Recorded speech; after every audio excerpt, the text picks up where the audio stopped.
शन्नो भवत्वर्यमा शन्न इन्द्रो बृहस्पतिः शन्नो विष्णुरुक्रमः नमो ब्रह्मणे नमस्ते वायो त्वमेव प्रत्यक्षं ब्रह्मासि त्वमेव प्रत्यक्षं ब्रह्म वदिष्यामि हृदं वदिष्यामि सत्यं वदिष्यामि तन्मामवतु तद्वक्तारमवतु अवतु माम् अवतु वक्तारम् ओम शांति शांति शांतिः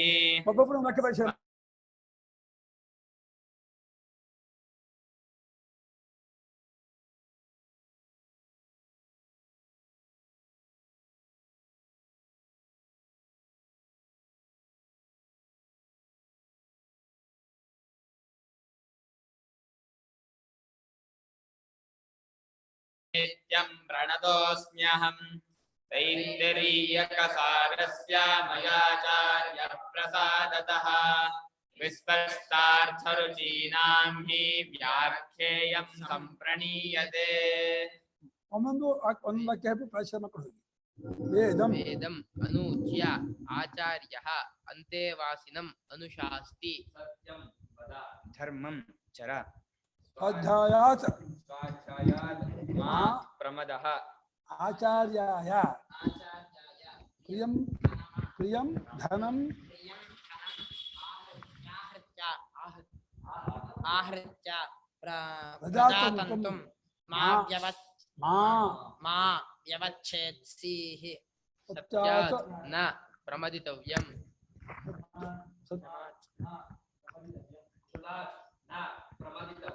भूत्यै न प्रमदितव्यम् स्वाध्याय प्रवचनाभ्यां न प्रमदितव्यम् देवपितृकार्याभ्यां न प्रमदितव्यम् ಒಂದು ಮಾತಾ ಮಾತೃದೇವಃ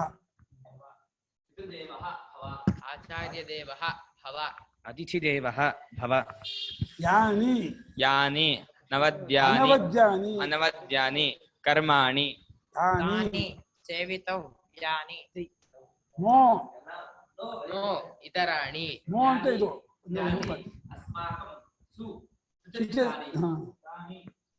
त्वया नो इतराणि ये के च अस्मत् श्रेयागुंसः ब्राह्मणाः तेषां त्वया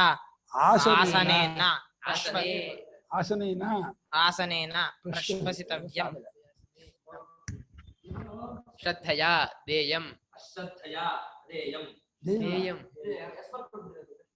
ಅದೇ ಭಾಷಿಕರು ಅದೇ ಮಾಡಿದರು ह्रिया देयम् भिया देयम् संविदा देयम् अथ यदि ते कर्म विचिकित्सा वा आवृत्त विचिकित्सा वा स्यात् ये तत्र ब्राह्मणाः सम्मर्षिणः युक्ताः आयुक्ताः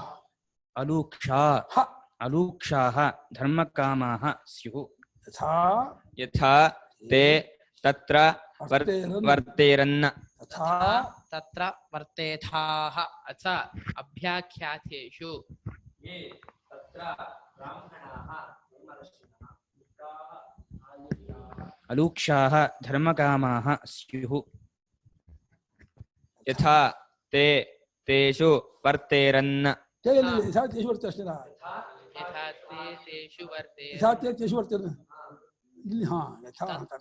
तथा तेषु वर्तेथाः एषः आदेशः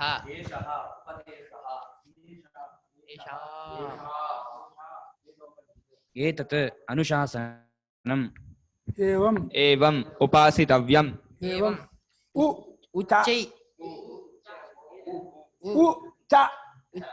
एतत् उपास्यम् उपासितव्यम् वेदम अनुच्य वेदम ಅನ್ನೋದು ದ್ವಿತೀಯ ವ್ಯಕ್ತಿ ವಚನಕ್ಕೆ ಕರ್ಮ ವೇದವನ್ನು ಹೇಳ್ಕೊಟ್ಟು ಅಲ್ಲ ಅನೂಚ್ಚಾನ ಶಬ್ದ ಅನು ಏನು ಹೇಳುತ್ತೆ ಅಂದ್ರೆ ಅರ್ಥ ಸಮೇತವಾಗಿ ಹೇಳ್ಕೊಟ್ಟು ಅಂತ ಅರ್ಥ. ವೇದವನ್ನು ಅರ್ಥ ಸಮೇತವಾಗಿ ಹೇಳಿಕೊಟ್ಟು ಆಚಾರ್ಯನಾದವನು ಅಂತ್ಯವಾಸಿ ಅಂದ್ರೆ ತನ್ನ ಜೊತೆಯಲ್ಲೇ ಜೀವನಂತಹ ಶಿಷ್ಯನಿಗೆ ಅಂತ್ಯವಾಸಿ ಅಂತ ಅನುಶಾಸನ ಮಾಡ್ತಾನೆ ಅಂದ್ರೆ ಅವನೊಂದು ನಿಯಮವನ್ನು ಹೇಳುತ್ತಾನೆ, ಒಂದು ಆದೇಶವನ್ನು ಕೊಡುತ್ತಾನೆ, ಒಂದು ಕಮಾಂಡ್, ಒಂದು ಉಪದೇಶವನ್ನು ಮಾಡ್ತಾನೆ. ಏನು ಅಂತ ನೋಡೋ ಶಿಷ್ಯ, ನೀನು ಹೋಗ್ತಿಲ್ಲ, ನೀನು ಸತ್ಯಂ ವದ, ಯಾವ ಕಾರಣಕ್ಕೂ ಕೂಡ ಸತ್ಯವನ್ನು ಹೇಳು, ತಲೆ ಬಿದ್ದೋದ್ರು ಸುಳ್ಳನ್ನು ಹೇಳಬೇಡ. ನಹಿ ಕಶ್ಚಿತ್ ಅನೃತಂ ಕೃತ್ವಾ ಅಜರಾಮರೋ ಭವತಿ, ಸುಳ್ಳನ್ನು ಮಾತ್ರ ಯಾವ ಕಾರಣಕ್ಕೂ ಹೇಳಬೇಡ. ಸ್ವಪ್ನೇಪಿ ವಿಸ್ಮೃತ್ಯಾಪಿ ಅನೃತಂ ನ ವಕ್ತವ್ಯಂ, ಸುಳ್ಳನ್ನು ಹೇಳಬೇಡ, ಸತ್ಯಂ ವದ. ಎರಡನೇದು ಧರ್ಮ ಅಂದ್ರೆ ಶಾಸ್ತ್ರೋಕ್ತ ಕರ್ಮಾನುಷ್ಠಾನಕ್ಕೆ ಧರ್ಮ ಅಂತ. ವೇದೋಕ್ತ ಕರ್ಮ ಇದೆಯಲ್ಲ, ಆ ಕರ್ಮನ ಚರ ಅಂದ್ರೆ ಆಚರಿಸು, ನಡೆಸು, ಧರ್ಮಾನುಷ್ಠಾನ ಕರ್ಮಾನುಷ್ಠಾನ ಮಾಡು. ಆಮೇಲೆ ಸ್ವಾಧ್ಯಾಯ ಮಾಡಿದೆಯಲ್ಲ ಇಲ್ಲಿ ಗುರುಕುಲದಲ್ಲಿ, ಅದ್ರ ಮಾ ಪ್ರಮದ, ಅದು ಮೈ ಮರಿಬೇಡ, ಅದು ಎಚ್ಚರಿಕೆ ಬೇಡ, ಬಿಟ್ಬಿಡ್ಬೇಡ.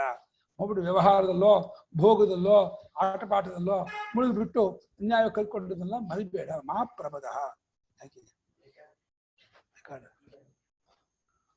ಸ್ವಾಧ್ಯಾಯದಿಂದ ಪ್ರಮಾದನ ಮೈ ಮರೆಯೋದು, ಎಚ್ಚರಿಕೆ ತಪ್ಪೋದು, ಕೇರ್ಲೆಸ್ನೆಸ್ ಅದನ್ನು ಹೊಂದಬೇಡ. ವೇದಾಧ್ಯಯನ ವಿಷಯಕ್ಕೆ ಪ್ರತಿನಿತ್ಯ ಅಥೋ ಪ್ರಜ್ಞಾತ ಜೈವ ಪ್ರತಿಪದ ಛಂದಾಗುಣಿ ಪ್ರತಿಬದ್ಧತೆ ಬ್ರಹ್ಮಗಿಯಲ್ಲಿ ಪ್ರತಿನಿತ್ಯ ನನ್ನ ಎಲ್ಲಿವರೆಗೆ ಹೇಳಿದ್ದೆ ಇನ್ನು ಅದನ್ನ ಮುಂದೆ ಕೇಳಬೇಕು. ಒಂದು ವಾರ 10 ದಿವಸಕ್ಕೆ ಒಂದು ರೌಂಡ್ ಮಾಡಿ, ದಿನ 3 ಗಂಟೆ ಹೇಳ್ಬಿಟ್ರೆ 30 ಗಂಟೆ ಮುಗಿಯುತ್ತೆ. 10 ದಿವಸಕ್ಕೆ ಒಂದು ರೌಂಡ್ ಹೊಡಿಬೋದು. ಪ್ರತಿನಿತ್ಯ 3 ಗಂಟೆ ವೇದ ಹೇಳ್ಬಿಟ್ಟು ವೇದವನ್ನು ಮಾತ್ರ ಮರ್ಸ್ಕೋಬೇಡ, ವೇದಾರ್ಥಗಳು ಇಟ್ಕೋ. ಸ್ವಾಧ್ಯಾಯ ಮಾತ್ರ ಪ್ರಮದ. ಆಮೇಲೆ ಅವರೇ ಹೇಳ್ತಾರೆ, ನೋಡಪ್ಪ, ವಿದ್ಯಾಭ್ಯಾಸ ಮುಗಿದ ಮೇಲೆ ನೀವು ಹೋಗ್ಬೇಕಾದ್ರೆ ಹಾಗೆ ಹೋಗಬಾರ್ದು. ವಿದ್ಯಾ ನಿಷ್ಕ್ರಿಯಕ್ಕೋಸ್ಕರವಾಗಿ ಆಚಾರ್ಯನಿಗೆ ಇದು ಶ್ರುತಿ ನಮ್ಗೆ ಹೇಳ್ಕೊಡ್ತಿರೋದು. ಆಚಾರ್ಯನಿಗೆ ಪ್ರಿಯವಾದಂತಹ ದಾನ ಯಾವ್ದು ಕೇಳ್ಕೋಬೇಕು, ಗುರುದಕ್ಕೆ ಕೇಳ್ಕೊಳ್ಬೇಕು ಅಂದ್ಕೊಂಡಿದೀನಿ, ನೀವು ಏನ್ ಹೇಳ್ತೀವಿ ಅದನ್ನ ಕೊಟ್ಟು ಹೋಗ್ತೀರಿ ಅಂತ. ನೀನ್ ಕೊಟ್ಟು ಹೋಗಿದ್ದ ನಮ್ಮನೆಯಲ್ಲಿ ಒಂದು 10 ಲಾರಿ ಗೊಬ್ಬರ ಇದೆ, ಆಚಾರ್ಯ ಬಿಟ್ಟು ಹೋಗ್ತೀನಿ, ಅದು ಬೇಡ. ಗೊಬ್ಬರ ಇದ್ರೆ, ಇನ್ನೊಂದಿದ್ರೆ, ಕಸ ಇದ್ರೆ ಅದು ಇಟ್ಟಾಗ್ಬಿಡ್ತೀನಿ. ಆಚಾರ್ಯಗೆ ಪ್ರಿಯವಾದ ಇಷ್ಟವಾದ ಧನ ಏನಿದೆಯೋ ಅದನ್ನ ಕೊಟ್ಟು ಪ್ರಜಾತಂತು ಅಂದ್ರೆ ಪ್ರಜಾಸಂತತಿ.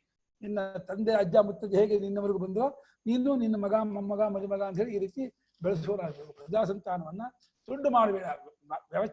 ಛೇದನ ಅಂದ್ರೆ ತುಂಡು, ಮಾ ವ್ಯವಚ್ಛೇದ ತುಂಡು ಮಾಡಬೇಡ ಅಂದ್ರೆ ನಾನು ಇದಾಗಬೇಡ, ಮದುವೆ ಆಗೋಲ್ಲ, ಬ್ರಹ್ಮಚಾರಿ ಹಾಗೆಲ್ಲ ಮಾಡಬೇಡ, ಮದುವೆ ಆಗು. ಅನೂಪಾಂಧಾರಾನ ಹತ್ಯ ಅಗ್ನಯ ಧಾತುವಿದ ಪ್ರಜಾತಂತ್ರವನ್ನು ನಾನು ತುಂಡು ಮಾಡಬೇಡ. ಸತ್ಯದಿಂದ ಮಾತ್ರ ಪ್ರಮಾದ ಮಾತು. ಇನ್ನೊಂದ್ಸಲ ಭಾಷೆಗೆ ಬರೀತಾರೆ, ಇನ್ನೊಂದ್ಸಲ ಹೇಳ್ತಾ ಇರೋದು ಅದಕ್ಕೆ ಅಂದ್ರೆ ಬಹಳ ಇದ್ರ ಬಗ್ಗೆ ಎಚ್ಚರಿಕೆ ಇರಬೇಕು ಅಂತ. ಸತ್ಯ ವಿಷಯದಲ್ಲಿ ಮೈ ಬರೀಬಾರ್ರಿ. ಸತ್ಯಾತು ನ ಪ್ರಮಾದಿತ.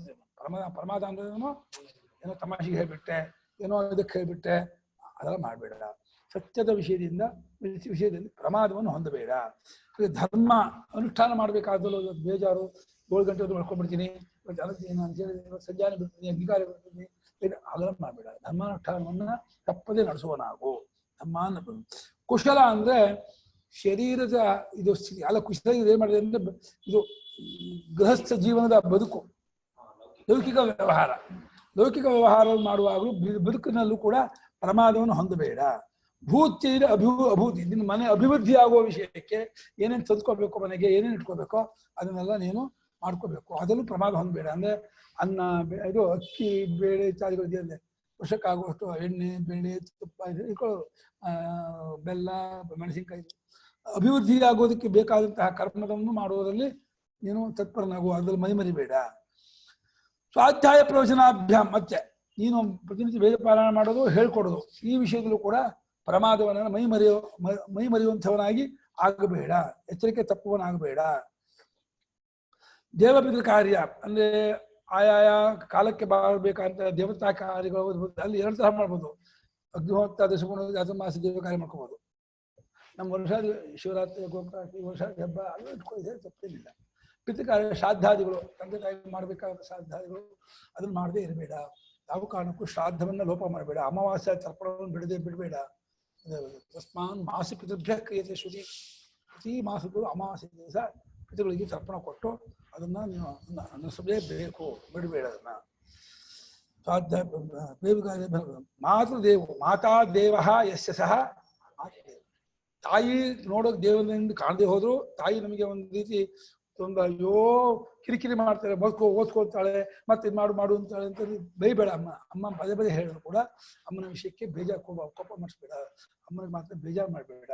ತಾಯಿ ವಿಷಯಕ್ಕೆ ದೇವತೆ ಬುದ್ಧಿಯನ್ನು ಇಟ್ಕೋ. ತಾಯಿಯನ್ನು ಯಾವ ಕಾರಣಕ್ಕೂ ಅವ್ನು ಅಳಿಸೋದು, ಹೊಡೆಯೋದು, ಬೈಯೋದು ಹಾಗೇನು ಹೊಡೆದು ಬಿಟ್ರೆ ಶಾಸ್ತ್ರ ಹೇಳ್ತೀವಿ ಎಂಥ ಘೋರ ಜನ್ಮ ಬರುತ್ತೆ ಗೊತ್ತಾ. ಮಾತ್ರ ಸಾಯಿಸೋದಲ್ಲ, ಹೊಡೆದು ಬಿಟ್ರೆ ಸಾಯ್ಬ ಏನ್ ಮಾಡಿದ್ರು ನನಗೆ ತಾಯಿ ಇದು ತಿರೋದೇ ಇಲ್ಲ. ಎಂಥ ಅಶ್ವಮೇಧ ಮಾಡೋ ತಾಯಿ ಹೊಡೆದು ಬಿಟ್ರೆ ಆ ಪಾಪ ಹೋಗೋದೇ ಇಲ್ಲ. ನನಗೆ ಭಾರಿ ಅಪಾಯ. ತಾಯಿ ವಿಷಯಕ್ಕೆ ಬಹಳ ಎಚ್ಚರಿಕೆಯಿಂದ ಇರಬೇಕು. ಎಷ್ಟೇ ಅವ್ರು ಬೈಬೋದು, ಅದು ಅನ್ಬೋದು, ಅದು ಮದುವೆ ಹೇಳ್ಬೋದು, ಅವ್ರ ವಿಷಯಕ್ಕೆ ಮಾತ್ರ ಯಾವ ಕಾರಣಕ್ಕೂ ನೀನು ದೇವತೆಯಂತೆ ನಡ್ಕೋ. ತಾಯಿಯ ವಿಷಯದಲ್ಲಿ ಯಾವ ಕಾರಣಕ್ಕೂ ಅದನ್ನ ತಿರಸ್ಕಾರ ಮಾಡಬೇಡ. ಹಾಗೆ ಪಿತೃದೇವ ತಂದೆಯ ವಿಷಯಕ್ಕೂ ಕೂಡ ಅಷ್ಟೇ ಮಟ್ಟಿನ ಗೌರವವನ್ನು ಇಟ್ಕೊಂಡು ದೇವತಾ ಬುದ್ಧಿಯಿಂದ ತಂದೆ ಮಾತನ್ನು ನಡೆಸುವನಾಗು. ತಂದೆಗೆ ಬೇಜಾರು ಮಾಡಬೇಡ, ಕೋಪ ಮಾಡಬೇಡ, ಜಗ ಆಡಬೇಡ ತಂದೆ ಜೊತೆಯಲ್ಲಿ. ಆಮೇಲೆ ಆಚಾರ್ಯ ದೇವ ಆಚಾರ್ಯನು ಅಂದ್ರೆ ಎರಡು ಅರ್ಥ ಅಲ್ಲಿ. ಯಾರ್ಯಾರು ದೊಡ್ಡ ಆಚಾರ್ಯರು ತರಿಸ್ಕೊಂಡಿರ್ತಾರೋ ಅವ್ರ ಮನೆಗೆ ಬಂದಾಗ ಅವಶ್ಯಕ ಹಾಕಿದ್ರು. ನಿನಗೆ ವೇದಾಧ್ಯಯನ ಮಾಡಿದಂತಹ ಗುರುಗಳು ಅವ್ರ ಅವಶ್ಯಕ್ಕೂ ನೀನು ಆಚಾರ್ಯತ್ವವನ್ನ ಯಾವತ್ತೂ ನೀನು ಬಿಡದೇನೆ ಆ ದೇವತ್ವ ಭಾವನೆಯನ್ನ ಇಟ್ಕೋ. ಗುರುಗಳ ವಿಷಯದಲ್ಲಿ ದೇವತಾ ಭಾವನೆಯನ್ನು ಇಟ್ಕೊಂಡವನಾಗಿ ಅವರ ವಿಷಯದಲ್ಲಿ ಪೂಜ್ಯ ಬುದ್ಧಿ ಇಟ್ಕೊಂಡು ಸೇವೆ ಮಾಡುವನಾಗು. ಹಾಗೆ ಅತಿಥಿ, ಯಾರಿಗೆ ಅಭ್ಯಾಗತ ಅತಿಥಿ ಅಂತ, ನಮ್ಮ ಆಹ್ವಾನ ಮೇರೆಗೆ ಬರೋರು ಅಭ್ಯಾಗತರು. ಅದೇ ನಮ್ಮ ಆಹ್ವಾನಕ್ಕೆ ಅವರಾಗೆ ಬರ್ತಾರಲ್ಲ, ತಿಥಿ ಇಲ್ಲ ಅವ್ರಿಗೆ. ತಿಥಿ ಇಲ್ಲದವ್ರು ಅತಿಥಿ. ಯಾವತ್ತು ಬರ್ತಾರೆ, ಹೇಗೆ ಬರ್ತಾರೆ, ಯಾವಾಗ ಏನು ಗೊತ್ತಿಲ್ಲ. ಮಧ್ಯಾಹ್ನ ಬರ್ಬೋದು, ಸಂಜೆ ಬರ್ಬೋದು, ಬೆಳಗ್ಗೆ ಬರ್ಬೋದು, ರಾತ್ರಿ ಬರ್ಬೋದು. ಹಾಗೆ ಅಂತ ಅವರು ಅತಿಥಿಗಳು. ಹಾಗೆ ಅತಿಥಿ ವಿಷ್ಣು ರೂಪೇಣ ಗೃಹಾನ ಆಗಚ್ಚತಿ ಅಂತ ಧರ್ಮಶಾಸ್ತ್ರ. ಸಾಕ್ಷಾತ್ ವಿಷ್ಣುವೇ ಅತಿಥಿ ರೂಪ ನಮ್ಮ ಮನೆ ಬರ್ತಾನೆ ಅಂತ. ಬಂದಂಥ ಅತಿಥಿ ತಿರಸ್ಕಾರ ಮಾಡಬೇಡ. ಅವನಿಗೆ ವಸತಿ ಇತ್ಯಾದಿಗಳನ್ನ ಕೊಡಲ್ಲ, ಅನ್ನ ಕೊಡಲ್ಲ, ಬಿಡಬೇಡ ಅಂತ ಆಜ್ಞೆ ಮಾಡಬೇಡ. ಅತಿಥಿ ವಿಷಯಕ್ಕೆ ದೇವತಾ ಭಾವನೆಯನ್ನು ಇಟ್ಕೋ. ಹಾಗೆ ಯಾನಿ ಅನವಜ್ಞಾನಿ ಕರ್ಮಣಿ, ಇನ್ನು ನಿನ್ನ ಸಂಪ್ರದಾಯದಲ್ಲಿ ನಿನ್ನ ಊರಿನ ಪರಂಪರೆಯಲ್ಲಿ ದೋಷರಹಿತವಾದ ಕರ್ಮಗಳು ಏನೇನು ನಡ್ಕೊಂಡು ಉತ್ಸವಾದಿಗಳು ಮಾಡ್ಕೊಂಡು ಬರ್ತಿರ್ತಾರೆ ಊರಲ್ಲಿ. ಕೆಲವು ಊರಲ್ಲಿ ಉತ್ಸವ, ಕೆಲವು ವ್ರತಗಳು, ಕೆಲವು ಮನೆಯಲ್ಲಿ ಅನಂತ ವ್ರತ ಇರುತ್ತೆ, ಕೆಲವು ಮನೆಯಲ್ಲಿ ಮಹಾಲಕ್ಷ್ಮಿ ವ್ರತ ಇರುತ್ತೆ, ಕೆಲವು ಮನೆಯಲ್ಲಿ ಇನ್ನೇನೋ ವ್ರತ ಇರುತ್ತೆ. ನಮ್ಮ ಪರಂಪರೆ ಅದನ್ನ ಮಾಡ್ಕೊಂಡು ಸಂಪ್ರದಾಯದಲ್ಲಿ ಪರಂಪರೆ ಬಂದಂತಹ ವ್ರತಗಳನ್ನ ಪೂಜೆಗಳನ್ನ ನಿಲ್ಲಿಸಬೇಡ, ಬಿಡಬೇಡ. ಅನವಜ್ಞಾನ ದೋಷರಹಿತವಾದ ಕರ್ಮಗಳು ಯಾವುದಿದೆಯೋ ತಾನೇ ಅವುಗಳನ್ನ ತ್ವಯಾ ಸೇವಿತವ್ಯ, ನೀನು ಅದನ್ನು ಸೇವಿಸಲೇಬೇಕು. ನೋ ಇತರಾಣಿ, ಇನ್ನು ಯಾವುದು ನಿನ್ನ ಸಂಪ್ರದಾಯಕ್ಕೆ ಸಂಬಂಧಪಟ್ಟಿಲ್ವೋ ನಿಂಗಿಲ್ವೋ. ಇದು ಹೇಮಾಧ್ಯಯನ ಗ್ರಂಥ ನೋಡಿದ್ರೆ 300 ದಿವಸಕ್ಕೂ ವ್ರತ ಹೇಳಿದ್ದಾರೆ. ಹೇಳಿದ್ದಾರೆ ಅಂತ ಹೇಳಿ ಮಾಡ್ಬೇಕಾಗಿಲ್ಲ, ಮಾಡ್ಲೇಬೇಕಾದದ್ದು ಸಂಪ್ರದಾಯ ಬಂದದ್ದು ನಿಮಗೆ ಒಪ್ಪಿಗೆ ಆಗಿರ್ತಕ್ಕಂಥ ಏನಿದೆ ಅದನ್ನು ನೀವು ಮಾಡಬೇಕು. ಯಾನಿ ಅಸ್ಮಾಕಗೂ ಸುಚರಿತ, ಯಾವುದು ನಮಗೆ ಒಳ್ಳೆಯ ನಡವಳಿಕೆ ಆಗಿರ್ತಕ್ಕಂತಹ ಆಚಾರವಾಗಿರುತ್ತೋ ಅವುಗಳನ್ನ ನೀನು ಸೇವನೆ ಮಾಡಬೇಕು. ನೋ ಇತರಾಣಿ ಅಂದ್ರೆ ದೊಡ್ಡವ್ರು ಮಾಡಿದ್ದಾರೆ ಅಂದ್ರೆ ಅವ್ರು ಕವಳ ಹಾಕೋತಾ ಇದ್ದು ನಾನು ಕವಳ ಹಾಕೋಬೇಡ. ವಿದ್ಯಾವಂತರು ದೊಡ್ಡವರು ಹಿಂದಿನ ಕಾಲದಲ್ಲಿ ನಾವು ಅಂದ್ರೆ ದೊಡ್ಡವ್ರನ್ನ ಕವಳ ಹಾಕೋರು, ವೇದಾಧ್ಯಯನ ಮಾಡೋರು ಘಟಿಗರು ಕವಳ ಹಾಕೋದು, ಇದನ್ನು ಮಾಡೋದು ಅದನ್ನು ಹಾಕೋಬೇಕು ಅಂತ ಏನಿಲ್ಲ. ಅವ್ರು ಲೇಟಾಗಿ ಸ್ನಾನ ಮಾಡ್ತಾ ಇದ್ದು ಅನ್ನೋ ಕಾರಣ ನೀನು ಲೇಟಾಗಿ ಸ್ನಾನ ಮಾಡೋಕ್ಕಲ್ಲ ಹೋಗಬೇಡ. ನೀನು ಮಾತ್ರ ಶಾಸ್ತ್ರ ನಿಷಿದ್ಧವಾಗಿರ್ತಕ್ಕಂಥದ್ದು ಯಾವ ಕಾರಣಕ್ಕೂ ಮಾಡಬೇಡ. ನಿನಗೆ ಶಾಸ್ತ್ರ ಕೇಳು ಪ್ರಮಾಣ. ಹಾಗಾಗಿ ದೊಡ್ಡವರು ಅದು ತಪ್ಪನ್ನು ಮಾಡ್ತಿದ್ರು ಕೂಡ ಅದನ್ನು ಆಚರಿಸಕ್ಕೆ ಹೋಗಬೇಡ, ಅನುಸರಣೆ ಮಾಡಕ್ಕೆ ಹೋಗಬೇಡ. ನೀವು ಸುಚರಿತವಾದದ್ದನ್ನು ಮಾತ್ರ ನೀನು ಅನುಸರಣೆ ಮಾಡುವನಾಗಬೇಕು. ಹೌದು, ನೀವು ಆಪಸ್ತಂಭ ಹೇಳಿದ್ದಾರೆ, ಗುರುಗಳು ತಪ್ಪ ಮಾಡಿದ್ರೆ ಏಕಾಂತ ಹೋಗಿ ಗುರು ತಿಳಿಸೋದನ್ನ, ಗುರುಗಳೇ ಈ ರೀತಿ ಮಾಡ್ತಾ ಇದ್ದೀವಿ ಹೇಗೆ ಅಂತ. ಈಗ ನಾನು ಮಾಡೋದೇ ಸರಿ ಹಠ ಮಾಡಿದೆ ಗುರುಗಳು, ಆ ಗುರು ಬಿಟ್ಟು ಹೋಗಿ ಪರವಾಗಿಲ್ಲ, ದೋಷ ಬರಲ್ಲ ಅಂತ ಹೇಳಿದ್ದಾರೆ. ಯಾವತ್ತೂ ಅಷ್ಟೇ ಶಾಸ್ತ್ರ ಗುರುವಿಂದ ದೋಷ. ಶಾಸ್ತ್ರ ಅದು ಜನ್ಮ ಮುಖಾಂತರ, ಅದಕ್ಕೆ ಯಾವಕ್ಕೂ ಉಲ್ಲಂಘನೆ ಮಾಡೋ ಅಧಿಕಾರ ಯಾರಿಗೂ ಇಲ್ಲ. ಅದು ಅಕಸ್ಮಾತ್ ಗುರುಗಳು ಒಂದು ಸಂಜಾನಿತ ಬಿಟ್ಟರೆ ಅದಕ್ಕೆ ನೀನು ಮಾಡು ಅಂತ ಹೇಳಿದ್ದಾರೆ. ಒಂದ್ಬಿಟ್ರೆ ಮಾಡು, ನೀನೇ ಮಾಡು ಸಂಜಾನ ನೀನ ಕರ್ಮವನ್ನು ಅಂತ, ಅದು ಅಷ್ಟು ಮಟ್ಟ ಹೇಳಿದ್ದಾರೆ.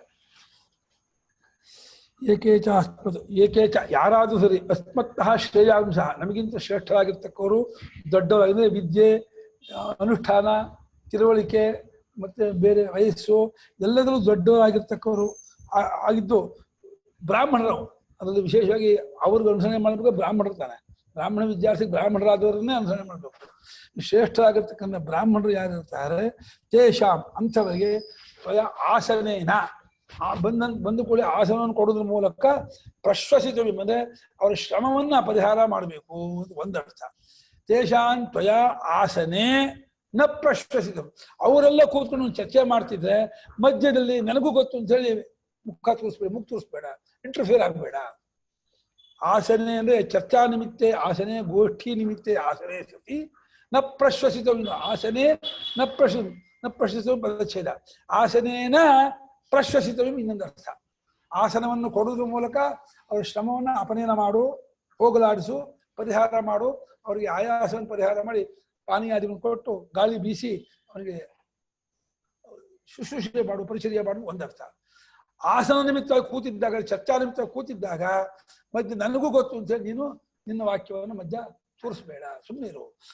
ಅವರು ಅವ್ರು ಹೇಳಿದ್ರಲ್ಲಿ ಸಾರವನ್ನು ಮಾತ್ರ ಗ್ರಹಣೆ ಮಾಡುವನಾಗಬೇಕು. ಅಲ್ಲೇನಾದರೂ ನಿನಗೆ ವಿರುದ್ಧವಾಗಿ ನಿನ್ಗೆ ಸಂಶಯ ಬಂದದ್ದಾಗಿದ್ರೆ ಅವರು ನಿನಗೆ ಅನುಮತಿ ಕೊಟ್ರೆ ಅವಾಗ ನೀನು ಅಲ್ಲ ಈ ರೀತಿ ಹೇಳಿದಲ್ಲ, ಅದು ಹೀಗಾಗತ್ತಲ್ವಾ, ಹೀಗೆ ಸರಿ ಅಲ್ವಾ, ಹೀಗಾಗ್ಬೇಕಲ್ವಾ ಅಂತ ಕೇಳ್ಬೋದು ನೀವು. ಇನ್ನು ಗೊತ್ತಿದ್ರು ಕೂಡ ಸಂಶಯವಾಗಿ ನೀನು ಇಡಬೇಕೆ ಹೊರತು ತೀರ್ಮಾನ ಹೇಳಬಾರ್ದಲ್ಲಿ. ನಿನಗೆ ಗೊತ್ತಿದ್ದ ವಿಚಾರವನ್ನು ಕೂಡ ಅವ್ರ ಮುಂದೆ ತೀರ್ಮಾನವಾಗಿ ಹೇಳಬೇಡ, ಸಂಶಯವಾಗಿ ಹೇಳು, ಅವ್ರು ತೀರ್ಮಾನ ಮಾಡಲಿ. ಹಾಗೆ ಇರ್ಬೇಕು ಯಾವತ್ತಿಗೂ ಅಷ್ಟೇ. ದೊಡ್ಡವರು ಕೂತ್ಕೊಂಡು ಚರ್ಚೆ ಮಾಡ್ತಿದ್ದಾಗ ಮಧ್ಯದಲ್ಲಿ ನನಗೂ ಗೊತ್ತು ಅಂತ ಹೇಳಿ ವಾಕ್ಯದ ಪ್ರವೇಶ ಮಾಡಬೇಡ. ನ ಪ್ರಶ್ನಿಸೋದು ಇನ್ನೊಂದು ಅರ್ಥ.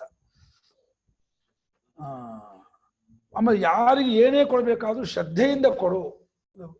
ಆಸ್ತಿಕ್ಯ ಬುದ್ಧಿ, ಪೂಜ್ಯ ಬುದ್ಧಿ, ಧರ್ಮ ಬುದ್ಧಿಯಿಂದ ಕೊಡುವನಾಗಬೇಕು. ಅಶ್ರದ್ಧೆಯಿಂದ, ತಿರಸ್ಕಾರದಿಂದ ಅದೇ ಕೊಡಬಾರದು. ಭಿಕ್ಷುಕನಿಗೆ ಇರಬಹುದು, ಬೇರೆ ಇರಬಹುದು.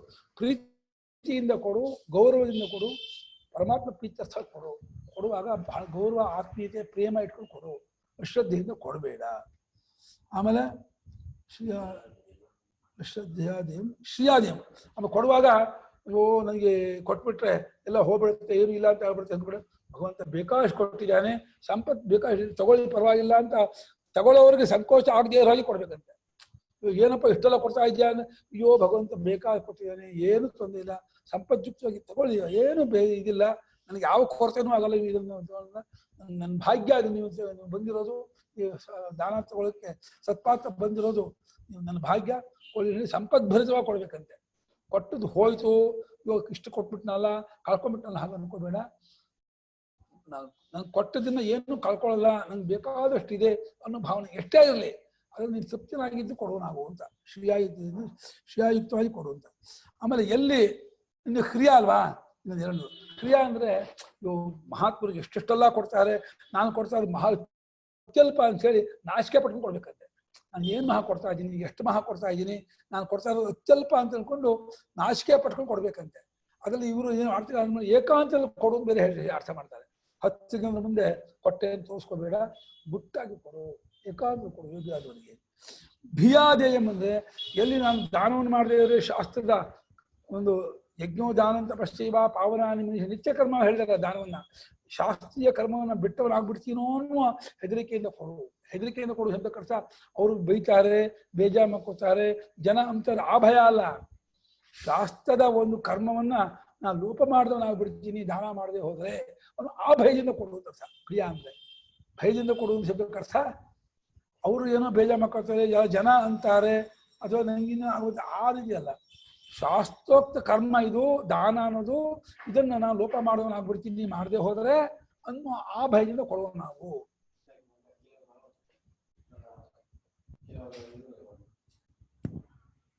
ಪಿತೃಗಳು ನಮಗೆ ಶಾಪ ಮಾಡ್ತಾರೆ ಅಂತ ಭಯದಲ್ಲಿ ಮಾಡ್ತಾರಲ್ಲ, ಅದರಲ್ಲಿ ಅದು ಒಂದ್ ರೀತಿ ಶಾಸ್ತ್ರೀಯ ಕರ್ಮ. ಅದು ಆ ಭಯವೂ ಇಟ್ಕೋಬೇಕಾಗಿಲ್ಲ, ಕೊಡುವಂಥ ಕರ್ತವ್ಯ ಕೊಡ್ತಾ ಇದೀನಿ, ಕೊಟ್ಟರೆ ಸಾಕು. ಏನೇ ಆಗಲಿ ವಾರ್ತಿಕರು ಕೊಡೋ ಮನಸ್ಸಿರ್ಲಿ, ಕೊಡ್ತಾ ನಿಂಗೆ ಆ ಗೌರವ, ಪ್ರೀತಿ, ಆಧಾರ ಎಲ್ಲ ಬರುತ್ತೆ. ಕೊಡುವ ನಾವು ಅಂತ ಅಶ್ರದ್ಧೆಯಾಪಿ ಧ್ಯೇಯಂ ಅಂತ ಅರ್ಥ ಮಾಡಿದ್ದಾರೆ. ಅಶ್ರದ್ಧೆಯ ಅದೇ ಮಾಡಿಲ್ಲ ಇವರು ಸಾಯಣಾಚಾರ್ಯರು, ಆರ್ಥಿಕರಲ್ಲ, ಸಾಯಣಾಚಾರ್ಯ ಅರ್ಥ ಮಾಡಿದ್ದಾರೆ. ಹೋಯ್ತು ಹೋಗಿಲ್ವಾ, ಏನು ಹೀಗಾಯ್ತಲ್ಲ ಬಂತು. ಸಂಬಿತ ಏನೋ ಮೈತ್ರ ಭಾವದಿಂದ ಕೊಡುವುದು. ಸಂಬಿತ್ ಅಂದ್ರೆ ಪ್ರೇಮದಿಂದ, ಮೈತ್ರ ಭಾವದಿಂದ, ಆತ್ಮೀಯ ಭಾವದಿಂದ ಕೊಡುವಂತ ಸಂಬಿದಾದಿ. ಅಥ ಇನ್ನು ಯದಿ ಒಂದು ವೇಳೆ ತೇ ನಿನಗೆ ಕರ್ಮದಲ್ಲಿ ವಿಚಿಕಿತ್ಸೆ ಮಾಡುತ್ತಿರುವ ಅಗ್ನಿಹೋತ್ರ, ದಶಪುಟ ಮಾಸ ಯಜ್ಞ ಇರ್ಬೋದು, ಅಥವಾ ಆಶೋಚಾದಿ ವಿಷಯದಲ್ಲಿ ಆಶೋಚ ಇರ್ಬೋದು, ಇನ್ನೇನೋ ನಡವಳಿಕೆ ಸಂದೇಹ ಬಂದ್ಬಿಟ್ರೆ ವಿಚಿಕಿತ್ಸಾ ವೃತ್ತ ವಿಚಿಕಿತ್ಸಾ. ಒಂದು ಕರ್ಮದಲ್ಲಿ ವಿಚಿಕಿತ್ಸೆ, ವೃತ್ತ ನಡವಳಿಕೆಯಲ್ಲಿ ಸಂಶಯ ಬಂದರು, ಕರ್ಮದಲ್ಲಿ ಸಂಶಯ ಬಂದರು ಅವಾಗ ಏನ್ ಮಾಡ್ಬೇಕು? ಏತತ್ತ ಬ್ರಾಹ್ಮಣ, ಅಲ್ಲಿ ಯಾವ ಬ್ರಾಹ್ಮಣರು ಸಂಮರ್ಷಿನ ಒಳ್ಳೆ ವಿವೇಕಶೀಲರು, ವಿಚಾರವಂತರು, ಶಾಸ್ತ್ರಜ್ಞರಾದವರು ಆಗಿರ್ತಾರೋ ಅವರು ಯುಕ್ತರು, ಅಂದ್ರೆ ಅವ್ರಲ್ಲಿ ಕೂಡ್ಕೊಂಡು ಶಾಸ್ತ್ರದ ನಡುವೆ ಕೂಡ್ಕೊಂಡವರು. ಆಯುಕ್ತರು ಅಂದ್ರೆ ಇನ್ನೊಬ್ಬರ ಶಿಷ್ಯರನ್ನ ಕೂಡಿಸ್ತಾ ಇರುವಂಥವ್ರು, ತಮ್ಮ ಮಕ್ಕಳನ್ನು ಶಿಷ್ಯರನ್ನು ಕೂಡಿಸ್ತವರು, ತಾವು ಕೂಡ್ಕೊಂಡವರು. ಅಂತ ಶ್ರೇಷ್ಠರಾದ ಬ್ರಾಹ್ಮಣರು ಆ ಸಮಾಜದಲ್ಲಿ ಯಾರು ಇರ್ತಾರೋ ಅವರು ಅರೂಕ್ಷ ಅಂತ ಅರ್ಥ. ಅಲೂಕ್ಷ ಅಂದ್ರೆ ಒರಟಾದ ಸ್ವಭಾವದವರಲ್ಲ.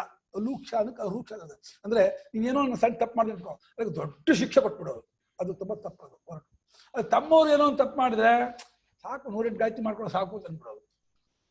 ಅವರು ಇದಲ್ಲ, ಧರ್ಮ ಹೇಳಕ್ ಯೋಗ್ಯರಲ್ಲ ಅವರು. ಅವರು ರೂಕ್ಷರವರು. ರೂಕ್ಷರು ಅಂದ್ರೆ ಶಾಸ್ತ್ರದಂತೆ ಎಲ್ಲರಿಗೂ ಒಂದೇ ಸಮವಾಗಿ ಯಾವುದನ್ನ ಮಾಡೋಕ್ಕಾಗತ್ತೆಯೋ ಅದನ್ನ ನೋಡ್ಕೊಂಡು ಆ ಪ್ರಾಶ್ಚಿತ್ಯವನ್ನ, ಆ ನಡವಳಿಕೆಯನ್ನು ಹೇಳುವಂಥವ್ರು. ಒಂದ್ಸಲ ಏನಾಗ್ಬಿಟ್ಟಿತ್ತು ಅಂದ್ರೆ ನಮ್ಮೂರಲ್ಲೇ ದೊಡ್ಡ ಸಂತರ್ಪಣೆ ಆಗಿತ್ತು. ಆ ಸಂತರ್ಪಣೆಯಲ್ಲಿ 2 ಬಕೆಟ್ ಕೈಯಲ್ಲೂ ಸಾರಿನ ಇದನ್ನು ತಗೊಂಡು ಹೋಗ್ತಾ ಇದ್ದ ಬಡ್ಸೋಕೆ ಹಾಲಿಗೆ. ಒಂದು ನಾಯಿ ಹಿಂದೆ ಬಂದು ತೆಗೆದು ಮುಟ್ಟಿಸ್ಕೊಂಡ್ಬಿಡ್ತು. ನಾಯಿ ಬಿಟ್ಟು ಎಲ್ಲರೂ ಅಲ್ಲಿದ್ದು ಚಲು ಚಲು ಎಲ್ಲೋ ಚಲು ಹಾಗೆ ಅಂತ ಇದ್ರು. ನಾಯಿ ಮುಟ್ಟಿಸ್ಕೊಂಡು ತಿನ್ನ ಚಲಿದ್ರು ಅಲ್ಲೇ. ಆಮೇಲೆ ನಮ್ಮ ತಂದೆ ಹತ್ರ ಬಂದು ಕೇಳಿದ್ರು ಏನ್ ಮಾಡೋದು ಅಂತ. ಇಲ್ಲ ಆ ಪಾತ್ರೆನ ಇನ್ನೊಂದಕ್ಕೆ ಹಾಕೊಂಡ್ಬಿಟ್ಟು ಆ ಪಾತ್ರೆನ ಹೊರಗಿಟ್ಬಿಡಿ, ಅವ್ನು ಮುಟ್ಟಿಸ್ಕೊಂಡು ಸ್ನಾನ ಮಾಡ್ಕೊಂಡು ಬರಲಿ, ಆ ಸಾರನ್ನ ಚೆಲ್ಬೇಕಾಗಿಲ್ಲ ಬಡಿಸಿರಿ ಅಂದ್ರು. ಆಮೇಲೆ ಎಷ್ಟು ಜನ ಕರೆಕ್ಟ್ ಹೇಳಿದ್ದಾರೆ ಅವರು. ಈಗ ಸಾರು ಚೆಲ್ಲಿದ್ರೆ ಊಟ ಕೂತಿದ್ದಾರೆ, ಏನ್ ಮಾಡ್ಬೇಕು ಅವ್ರಿಗೆ? ಅಲ್ಲಿ ಕೂತಂತ ಬ್ರಾಹ್ಮಣರಿಗೆಲ್ಲ ಅವ್ರು ಯಾವ್ದು ಹೋಗಲ್ಲ, ಏನು ಹೇಳಕ್ ಹೋಗ್ಬೇಡಿ. ತಕ್ಷಣ ಆ ಬಕೆಟನ್ನ ಇನ್ನೊಂದು ಬಕೆಟ್ಗೆ ಹಾಕೊಂಬಿಡಿ, ಈ ಬಕೆಟನ್ನ ಹೊರಗಿಟ್ರಿ, ಯಾರು ಮುಟ್ಟಿಸ್ಕೊಂಡಿದ್ದು ಅವ್ರು ಸ್ನಾನ ಮಾಡ್ಕೊಂಡ್ ಬಂದ್ಬಿಟ್ಟು ಬೇರೆ ಬಡಿಸ್ಲಿ, ಇಲ್ಲ ಬಡಿಸ್ಲಿ ಹಾಗೆ ಅಂತ. ನಾಯಿ ಮುಟ್ಟಿಸ್ಕೊಂಡ್ರೆ ಅವರು ಶ್ವಾನ ದೃಷ್ಟ ಚಂಡಾಲ ಸ್ಪೃಷ್ಟ ಶೂದ್ಧ ಸ್ಪೃಷ್ಟ ಅಂತೇಳಿ ಅದು ಅಭಕ್ಷ್ಯ. ಅದು ನಾಯಿ ಮುಟ್ಟಿದ್ದು ನಾಯಿ ನೋಡಿದ್ದೆಲ್ಲ ಊಟ ಮಾಡಕ್ ಬರೋ ಶಾಸ್ತ್ರ ಪ್ರಕಾರ ತುಂಬಾ ದೋಷ ಅದು. ಒಂದ್ಸಲ ಏನಾಗಿ ಗೊತ್ತಾ, ಒಂದು ನಮ್ಮ ಅತ್ತೆ ಮನೆಯಲ್ಲಿ ಹಿಂದುಗಳಲ್ಲಿ ಹರಿಯಾಲೆ ಮನೆಯಲ್ಲಿ ಭಾಗ ತೆಗೆದ್ಬಿಟ್ಟಿಲ್ಲ, ಅನ್ನದ ರಾಶಿ ಇದೆ, ಬಂದ್ಬಿಟ್ಟು ನಾಯಿ ಬಾಯಿ ಆಗ್ಬಿಡ್ತು, ಮುಟ್ಟು ಹೋಗ್ಬಿಡ್ತು. ಅವಾಗ ಮಾಡ್ಬಿಟ್ಟು ಏನ್ ಮಾಡಿದ್ರು ಎಲ್ಲ ಎಸಿಬೇಕು ಅಂತ. ಅವಾಗೂ ನಮ್ಮ ತಂದೆ ಹೇಳಿದ್ರು, ಇಲ್ಲ ಯಾವ ಭಾಗ ಮುಟ್ಟಿದ್ರು ಬೇಕಾದ್ರೆ ಸ್ವಲ್ಪ ಸೇರಿಸ್ಬಿಟ್ಟು ಅದನ್ನ ಹಸು ಕೊಟ್ಬಿಡಿ, ಇದಕ್ಕೆ ಕೊಟ್ಬಿಡಿ, ಬಾಕಿ ಇದ್ರೆ ಉಪಯೋಗಿಸಿ, ಏನ್ ಪರವಾಗಿಲ್ಲ, ಅದನ್ನ ಚೆಲ್ಲಕ್ ಹೋಗ್ಬಿಡಿ. ಈಗ ಅಷ್ಟು ಅನ್ನ ಚೆಲ್ಲಿದ್ರೆ ಅಷ್ಟು ಅನ್ನ ಮಾಡೋದು ಕಾಯ್ಬೇಕು, ಕೂತಿರ್ಬೇಕು ಬರೋ. ಆಮೇಲೆ ಅನ್ನ ಅನ್ನೋದೊಂದು ಬ್ರಹ್ಮ, ಅದು ಅದನ್ನ ತಿರಸ್ಕಾರ ಮಾಡಬೇಡಿ, ಬೇಡ ಅಂತ ಹೇಳಿ. ಈ ರೀತಿ ಆ ಸಮಯಕ್ಕೆ ಸರಿಯಾದಂತಹ ಸೊಲ್ಯೂಷನ್ ಹೇಳೋದಿದೆಯಲ್ಲ ಅಂಥದ್ದು ಬೇಕು. ಬಹಳ ಕಷ್ಟ ಆಗಿದೆ. ಒಂದ್ಸಲ ಏನಾಗ್ಬಿಟ್ಟು ಗೊತ್ತಾ, ಶ್ರಾದ್ದ ಕೂತಿದ್ದಾರೆ, ಶ್ರಾದ್ದ ಕೂತಿದ್ರೆ ಶ್ರಾದ್ದ ನಡೀತಾ ಇದೆ ಒಳಗೆ, ಹೊರಗಡೆ ಯಾರೋ ಅವ್ರ ಕಡೆ ಹೋಗ್ಬಿಟ್ಟಿದ್ದಾರೆ. ಅವ್ರು ಅಲ್ಲಿ ಕೂತವ್ರಿಗೆ ಸ್ನಾನ ಇದಿದೆ, ಆಶುಚ ಇದಿದೆ, ಏನ್ ಮಾಡ್ಬೇಕು ಅಂತ ನಮ್ಮ ತಂದೆ ಒಂದು ಬಾಗಿಲು ಹಾಕೊಳ್ಳಿ, ಅಗ್ನಿ ಹಾಕಿಬಿಟ್ಟು ಅವ್ರಿಗೆ ಏನು ವಿಷಯ ಹೇಳ್ಬೇಡಿ, ಶ್ರಾದ್ದ ಮುಗಿಯುವವರೆಗೂ ಇದಾಗೋರ್ಗು ಪಿಂಡ ಪ್ರಧಾನ ಶ್ರಾದ್ದ ಮುಗಿಯುವವರೆಗೂ ಅವ್ರು ಏನು ಹೇಳ್ಬೇಡಿ, ಎಲ್ಲ ಮುಗಿದ ಮೇಲೆ ಹೇಳಿ ಯಾರು ಗೊತ್ತಿದೆ ಅವ್ರು ಯಾರು ಆ ಮನೆ ಹೋಗ್ಬೇಡಿ ಅಂತ ತಂದೆಯವರು. ಯಾರ್ಯಾರಿಗೂ ಯಾರು ಆ ಮನೆ ಹೋಗ್ಬೇಡಿ, ಅವ್ರ ಶ್ರಾದ್ದ ಮುಗಿಲಿ, ಅದಾಗಲಿ, ಅದೆಲ್ಲ ಆದ್ಮೇಲೆ ಹೊರಗೆ ಬಂದ್ಮೇಲೆ ಅವ್ರು ಪೂರ್ತಿ ವಿಸರ್ಜನೆ ಆವಾಹನ ವಿಸರ್ಜನೆ ಮಾಡ್ತಾರೆ. ಅವ್ರಿಗೆ ಕರೆದ್ಬಿಟ್ಟು ಹೀಗೆ ಆಗಿದೆ, ನೀವು ಮನೆ ಹೋಗಿ ಅಂತ ಹೇಳಿ ಆಮೇಲೆ ಕಳಿಸ್ತೀವಿ. ಅವ್ರು ಮನೆ ಹೋಗ್ಬಿಟ್ಟು ಅವರು 4 ಗಂಟೆ 5 ಗಂಟೆ ಅವ್ರು ಧ್ಯಾನ ಸ್ನಾನ ಮಾಡಿ ತಕ್ಷಣ ಸ್ನಾನ ಮಾಡಬಾರ್ದು. ಶ್ರಾದ್ದ ಊಟ ಮಾಡಿ ತಕ್ಷಣ ಸ್ನಾನ ಮಾಡಿದ್ರೆ ಎಲ್ಲ ವಾಂತಿ ಆಗ್ಬಿಡುತ್ತೆ. ಅವ್ರು ಹೇಳಿದ್ರು ತಂದೆಯವರು, ಈಗ ಸ್ನಾನ ಮಾಡಬೇಡ, ಸ್ನಾನ ಈಗ ಗೊತ್ತಾಗಿದ್ದು ಕೂಡ ಒಂದು 2-3 ಗಂಟೆ ಸುಮ್ಮನೆ ಓಡಾಡ್ಕೊಂಡಿರೋ, 4 ಗಂಟೆ ಮೇಲೆ ಸ್ನಾನ ಮಾಡಿ ಅಂತ. ಅದು ಆ ಸಮಯಕ್ಕೆ ತಕ್ಕಾಗಿ ಹೇಳೋದಿದೆಯಲ್ಲ ಅಂಥವ್ರು ಬೇಕು ಸಮಾಜಕ್ಕೆ.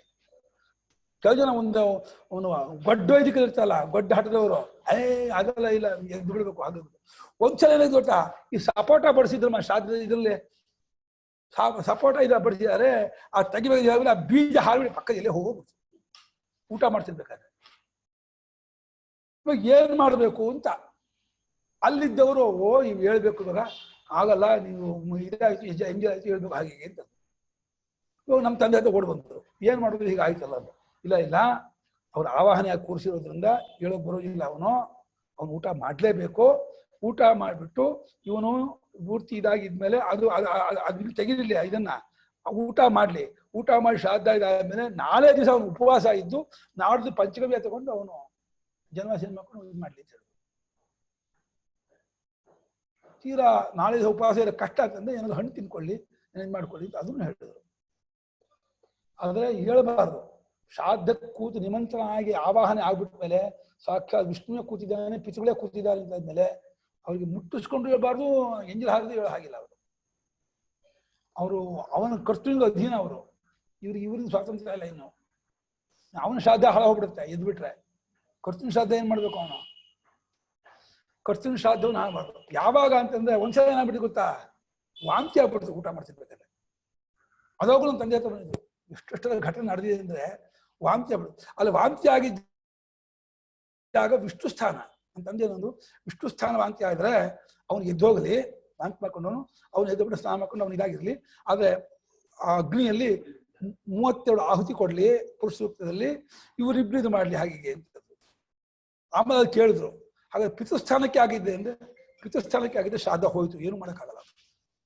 ಅಲ್ಲಿ ಸ್ಪಷ್ಟವಾಗಿ ಮನಸ್ಸಿಲ್ಲ. ಗುದಶ್ರಾವ ಅವನಿಗೆ ಅಕಸ್ಮಾಗಿ ಅಪಾನ ಬಂದಾಗ ಮಲವೇ ಬಂದ್ಬಿಡ್ತು ಅಂತಂದ್ರೆ ಹೋಯ್ತು, ಶ್ರಾದ್ದ ಬಿದ್ದೋಯ್ತು. ಪಿತೃಸ್ಥಾನದಲ್ಲಿ ಮಾತ್ರ, ಪಿತೃಸ್ಥಾನದಲ್ಲಿ ಕೂತವರು ಬಹಳ ಹುಷಾರ. ಅವರಿಗೆ ವಾಂತಿ ಆದ್ರೆ ಅಥವಾ ಬೇದಿ ಆಗ್ಬಿಟ್ಟು ಮಲಗಿಬಿಟ್ರೆ ಶ್ರಾದ್ದ ಕೆಟ್ಟು ಹೋಗ್ಬಿಡುತ್ತೆ. ಮತ್ತೆ ಮಾರನೇ ದಿವಸ ಕರ್ತೃ ಮತ್ತೆ ಹೊಸ ಪಾಕ ಮಾಡಿ ಅವ್ರಿಗೆ ಏನ್ ಮಾಡ್ಬೇಕು, ಅದು ಎಲ್ಲಾ ಸ್ಮೃತಿಕಾರರು ಹೇಳ್ಬಿಟ್ಟಿದ್ದಾರೆ. ಇದನ್ನೇ ಮಾಡಿಲ್ಲ ಎಲ್ಲಾ ಸ್ಮೃತಿಕಾರರು. ಹೋಯ್ತು ಆ ಜಾಗ ಇದಾಗ್ಬಿಟ್ಟು ಹೋಯ್ತು, ಏನು ಮಾಡೋಕ್ಕಾಗಲ್ಲ ಅಂತ. ಆದ್ದರಿಂದ ಏತತ್ರ ಬ್ರಾಹ್ಮಣ ಸಂಮರ್ಷಿಣ, ಯಾವ ಬ್ರಾಹ್ಮಣರು ವಿಚಾರ ದಕ್ಷರು ವಿಚಾರಶೀಲರು, ಅವರು ತಾವು ಕೂಡಿಕೊಂಡವರು ಮತ್ತು ಶಿಷ್ಯರು ಕೂಡಿಸ್ಕೊಂಡವರು, ಅರೂಕ್ಷರು ಅಂದ್ರೆ ಹೊರಟಾಗದವರು, ಧರ್ಮವನ್ನು ಬಯಸುತ್ತಿರುವಂಥವ್ರು, ಧರ್ಮಕಾಮಾಸ್ಯವು. ಅವ್ರು ಯಥಾಚೇತ ಅವರು ಯಾವ ರೀತಿ ಆ ಜಾಗದಲ್ಲಿ ಇರ್ತಾರೋ, ಅವರಿಗೆ ಬಂದ್ರೆ ಅವರೇ ಹೇಳಿದ್ರೆ ಯಾವ ರೀತಿ ಇರ್ತಾರೋ ಆ ರೀತಿ ನೀನು ಇದ್ಬಿಡು, ಮತ್ತು ನೀನು ಚರ್ಚೆ ಮಾಡಕ್ ಹೋಗಬೇಡ. ಅಥಾ ತತ್ವರ್ಥೇತ ಅಥ ಅಭ್ಯಾಖ್ಯಾತೇಶು, ಅಭ್ಯಾಖ್ಯಾತರು ಅಂದ್ರೆ ಪತಿತರು, ದೋಷಯುಕ್ತರು, ಸುರಾಪಾನ ಸ್ವರ್ಣಸ್ಥೇಯ ಪರಸ್ತ್ರೀಗಮನ ಇತ್ಯಾದಿಗಳು ಮಾಡಿದಂತಹ ದೋಷಯುಕ್ತರಾಗಿರ್ತಕ್ಕಂಥದ್ದಲ್ಲ. ಅವರ ವಿಷಯದಲ್ಲಿ ಹೇಗಿರ್ಬೇಕು ಅಂದ್ರೆ ಅಲ್ಲೂ ಕೂಡ ಸಂಮರ್ಷಿಣ ಬ್ರಾಹ್ಮಣ, ವಿದ್ಯಾವಂತರು ವಿವೇಕಿಗಳು ವಿಚಾರ ದಕ್ಷರಾಗಿರ್ತಕ್ಕಂತಹ ಬ್ರಾಹ್ಮಣರು, ತಾವು ಶಾಸ್ತ್ರದಂತೆ ಕೂಡ್ಕೊಂಡವರು, ತಮ್ಮ ಶಿಷ್ಯನು ಕೂಡಿಸ್ಕೊಂಡವರು, ಮತ್ತು ಅರೂಕ್ಷರು ಹೊರಟಾಗದೇ ಇರುವ ಸ್ವಭಾವದವರು, ಧರ್ಮವನ್ನು ಬಯಸುವಂಥವರು. ಅವರು ಅವರ ವಿಷಯಕ್ಕೆ, ಪತಿತರ ವಿಷಯಕ್ಕೆ ಹೇಗೆ ನಡ್ಕೊತಾರೋ ನೀನು ಹಾಗೆ ನಡ್ಕೋ. ಮತ್ತೆ ನಿಂದಾದಂಥ ಬೇರೆ ಏನನ್ನು ನೋಡ್ಕೋಬೇಡ. ಹಾಗೆ ಎಲ್ಲದಕ್ಕೂ ಶಾಸ್ತ್ರವಾಕ್ಯ ಸಿಗೋದಿಲ್ಲ, ಎಷ್ಟೋದಕ್ಕೆ ಸಿಗತ್ತೆ, ಎಷ್ಟೊಂದು ವಾಕ್ಯ ಸಿಗೋದೇ ಇಲ್ಲ. ಅದಕ್ಕೆಲ್ಲ ದೊಡ್ಡವರನ್ನ ಧರ್ಮಕಾಮಗಳ ವಿಮರ್ಶಕರು, ಶಾಸ್ತ್ರಜ್ಞರು ಅವ್ರು ಏನು ಹೇಳ್ತಾರೋ ಆ ರೀತಿ ನೀನು ಇದ್ಬಿಡು. ಇದು ಏಷಃ ಆದೇಶ, ನಿನಗೆ ಇದು ಆದೇಶವೂ ಉಪದೇಶ, ನಿನಗೆ ಸಂದೇಶವು ಇದೇ, ನಿನಗೆ ಉಪದೇಶವು ಕಿವಿಗೆ ಹೇಳುವಂತಹ ಮಾತು, ಅವನಿಗೆ ಹಿತವಾದಂತಹ ಮಾತು ದರ್ಸ. ಆದೇಶ ಅಂದ್ರೆ ಆರ್ಡ್ರು, ಉಪದೇಶ ಅಂದ್ರೆ ನಿನಗೆ ಹಿತವಾದ ವಚನ ದರ್ಸ. ಏಷ ವೇದೋ, ಇದು ವೇದದಲ್ಲಿ ಹೇಳ್ತಕ್ಕಂಥ ಉಪನಿಷತ್ತು, ರಹಸ್ಯವಾದ ವಿಚಾರ. ವೇದದಲ್ಲಿ ಹೇಳ್ತಕ್ಕಂಥ ಅತ್ಯಂತ ರಹಸ್ಯವಾದ ವಿಚಾರ ಇದಾಗಿದೆ. ಇದನ್ನು ಅನುಶಾಸನೆ ಮಾಡಬೇಕು. ಅನುಶಾಸನ ಅಂದ್ರೆ ನಡೆಸಲೇಬೇಕು, ನೀನು ಫಾಲೋ ಮಾಡಲೇಬೇಕು. ಈ ರೀತಿಯಾಗಿ ಉಪಾಸಿತವ್ಯ, ಸೇವಿಸಬೇಕು. ಇದನ್ನು ಹೀಗೆ ನಡ್ಕೊಂಡು ಸೇವಿಸಬೇಕು. ಏವ ಮುಚ್ಚಯಿತದು ಉಪಾಸ, ಇದನ್ನೇ ನೀವು ಉಪಾಸನೆ ಮಾಡಬೇಕು ಅಂತ ಇನ್ನೊಂದ್ಸಲ ಹೇಳಿದ್ದು ಅದರ ಅರ್ಥ.